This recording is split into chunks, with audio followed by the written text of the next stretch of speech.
The American people should have a voice in who replaces retiring Supreme Court Justice Anthony Kennedy, and the confirmation vote should take place after a new Congress is seated after the November midterm elections. Sen.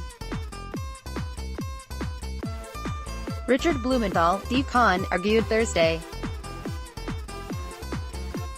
A decision of this historic magnitude requires a lot of deliberate consideration, Blumenthal told MSNBC's Morning Joe.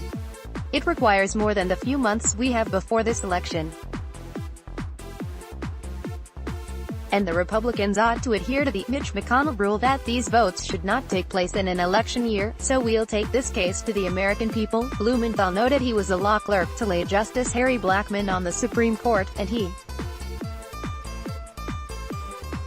has also argued cases before it, but he has never seen it so polarized and politicized, and I've never seen such an all-out assault on the rule of law.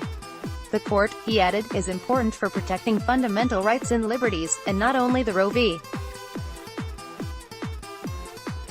Wade decision on abortion, but also gay rights, civil rights like affirmative action, all rights that we take for granted. Democrats only need to gain one vote to reject a nominee, Blumenthal also pointed out, as it is a razor-thin majority. Republicans, meanwhile, eliminated the 60-vote threshold to approve President Donald Trump's first court nominee, Justice Neil Gorsuch, Blumenthal said, and may still change rules requiring Judiciary Committee approval for a nominee. Keep in mind, we still have the American people on our side if Trump chooses from that list of right-wing fringe ideologues who are committed to overturn Roe v. Wade, Blumenthal said.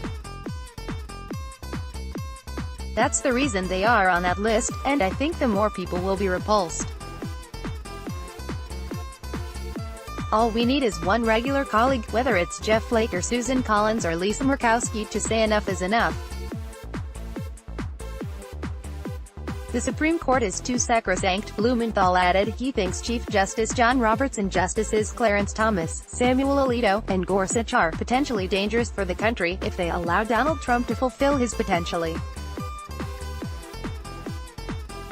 tyrannical and overreaching power over our fundamental rights. Politics. The vote on whom replaces retiring Supreme Court Justice Anthony Kennedy should take place after a new Congress is seated after the November midterm elections. Sen.